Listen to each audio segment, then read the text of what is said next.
आज हम लोग पुनः life history of angiospermic plant के अगले स्टेप्स के बारे में पढ़ेंगे।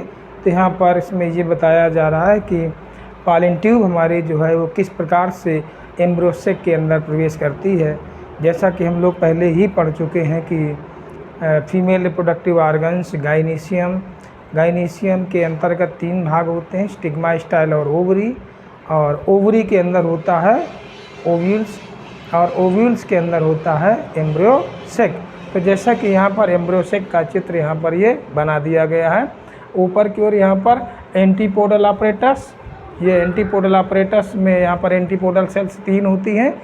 नीचे की ओर 2 सिनर्जिड सेल्स है और एक एग सेल है और बीच में यहाँ पर ये सेकेंडरी न्यूक्लियस है। तो इस बने हुए संपूर्ण भाग को ही हम एम्ब्रियो सेक कहते हैं। तो इस एम्ब्रियो सेक में किस प्रकार से पॉलन ट्यूब अंदर प्रवेश करती है। तो pollen tube enters to embryo sac only from micropylar end. तो अब यहाँ पर देखते हैं, जैसे कि ये भाग यहाँ पर हमारा बना होगा, तो ये भाग हमारा हो जाएगा ओवरी का भाग होगा ये इस प्रकार से, और ये भाग हमारा होगा ऊपर की ओर का भाग जो है ये स्टाइल। तो पॉलन ट्यूब हमारा जो है यहीं से स्टाइल से होते हुए ओवरी के अंदर आ करके ओव्यूल्स के माइक्रोपाइल पोर्शंस में, क्योंकि ये भाग यहाँ पर हमारा इस प्रकार से लगा होगा, तो ये पोर्शंस हमारा जो है ये आउटर इंटेगमेंट्स, इनर इंटेगमेंट्स, यहाँ पर भी आउटर इंटेगमेंट्स, इनर इंटेगमेंट्स, यहाँ पर माइक्रोपाइल भाग है और इसी के अंदर यहाँ पर हमारा जो है ये ओव्यूल्स उपस्थित होता है। तो pollen tube enters to embryo sac only from micropylar region. तो माइक्रोपाइलर रीजन्स में यहाँ पर इनर इंटेगमेंट्स के जस्ट बीच के भाग को माइक्रोपाइल कहते हैं। इसी माइक्रोपाइल भाग से ही पॉलन ट्यूब अंदर की ओर प्रवेश कर जाती है।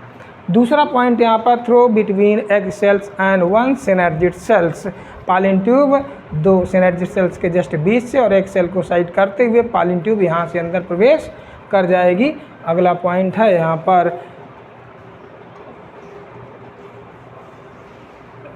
Through between wall of the embryo sac and 1 synergid cell. तो wall of embryo sac and synergid cell से इस स्थान से यहाँ पर ये पॉलन ट्यूब हमारी यहाँ से ऐसे करके ये अंदर ये प्रवेश कर जाएगी एम्ब्रियो सेक के अंदर। और अगला पॉइंट है डायरेक्टली थ्रू 1 सिनर्जिड सेल्स के अंदर से होकर के यहाँ पर पॉलन ट्यूब एम्ब्रियो सेक के अंदर प्रवेश कर जाती है। तो discharge of male gamete from pollen tube. तो पॉलन ट्यूब से यहाँ पर मेल गैमीट किस प्रकार से डिस्चार्ज होते हैं, तो यहाँ पर दिया गया फॉर द यहाँ पर there are 2 mode for the discharge of male gamete from pollen tube. तो नंबर 1 में 2 sub terminal opening produce and 1 male gamete release from each opening.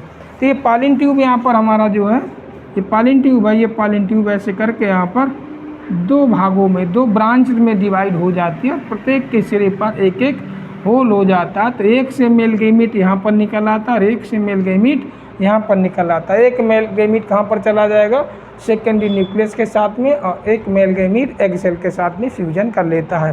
तो यहाँ पर एग सेल के साथ में एक मेल गैमीट फ्यूजन करेगा तो 2n कंडीशन जाइगोट का निर्माण करेगा, और यहाँ पर एक मेल गैमीट सेकेंडरी न्यूक्लियस के साथ में फ्यूज करेगा तो 3n कंडीशन एंडोस्पर्म का निर्माण कर लेता है। अब अगला पॉइंट यहाँ पर है the apex of pollen tube burst and both the male and male gametes discharge from the pollen tube.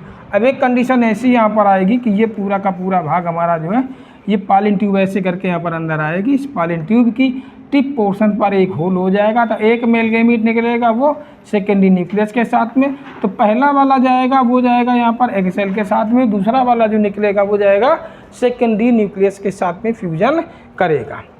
अब यहाँ पर दिया गया है, तो इस प्रकार से 2 बार फ्यूजन होने की क्रिया को ही डबल फर्टिलाइजेशन कहते हैं। Syngamy and triple fusion. तो nucleus of 1 male gamete fuse with the egg nucleus. तो एक मेल गैमीट जो है वो एग सेल के साथ में फ्यूज करेगा, तो ये क्रिया कहलाएगी fertilisation.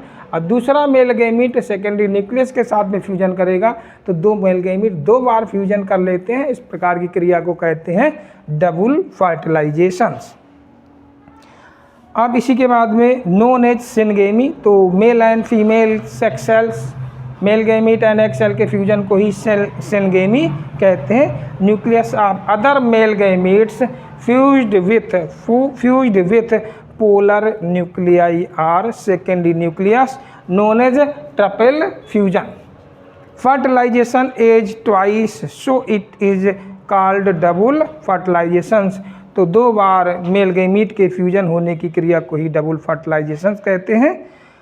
Double fertilisations described bye S.G. Nawaschin's in 1898 in Lilium and फ्रिटिलेरिया।